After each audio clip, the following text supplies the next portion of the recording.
Yes, hello, I'm here. Sorry about that.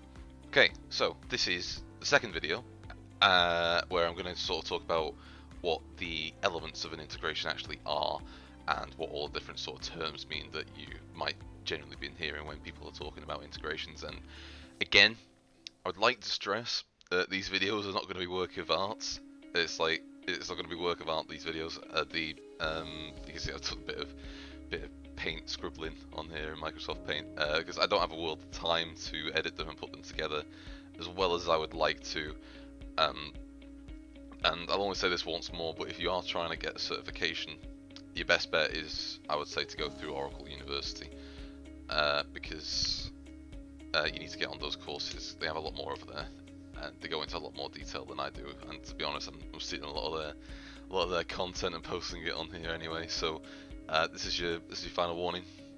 Now on with the video. So when we talk about integrations, we do use quite a few terms, and by Christ, I know I was confused when learning about this before working with integrations myself. So I'm going to try and go over some of the terms that they might have heard that might have been talked about before. So when we talk about building an integration, we're talking about building a connection between two or more applications and then moving data between them.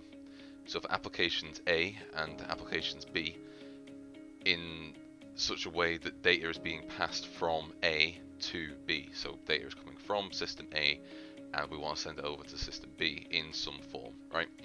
A is going to be called the source system or the trigger, which is a connection that sends requests sent to OCI, right?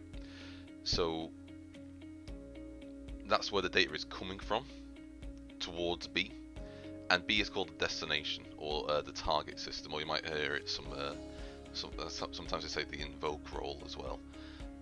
So that's to do with connections for requests sent from OIC, Oracle Integration Cloud as well. That's what that means. So these are what you might call the endpoints of the integration, system A and system B, and data can be altered between A and B as it's transitioning so that it's compatible by the time that it's received by B, right? So you might have a system in A as a system of data points that need to be converted somehow. So you might think of dates, and you might have a date system where it's year, month, day, and you want to get it into day, month, year. So the way that we get around this is through a data map, right? So this is called data mapping,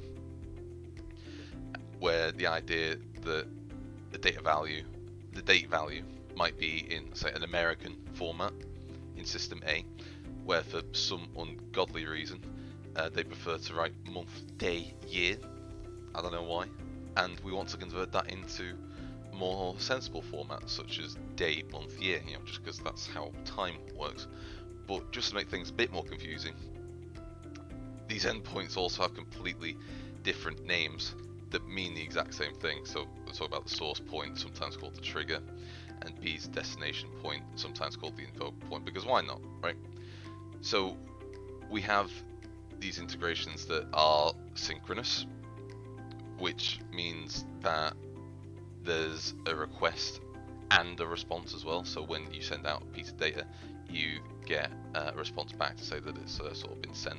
But we can also have asynchronous integrations as well, which is just one way, and we'll talk about error handling and things like that later on.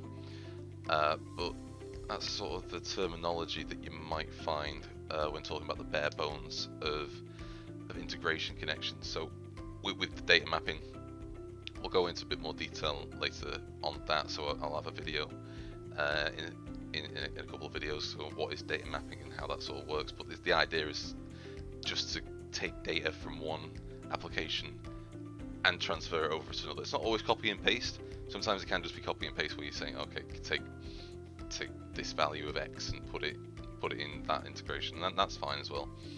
But this is sort of the basic integration pattern that you've got going on. So when you actually make an integration, there's a few steps that you need to sort of go through, and they're fairly simple.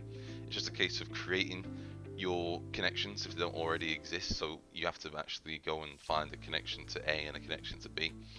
You then go ahead and create your integration with your source connections. So you trigger connections over here, which are sort of where the data is coming from. So you create system A, and then you create system B as well, and you map the data, and then you define which variables get put across, and then it's just a case of activating it and testing it. So that's the basics of integration, and I'm going to talk a little bit more about building your first integration in a couple of videos, but that's it for now.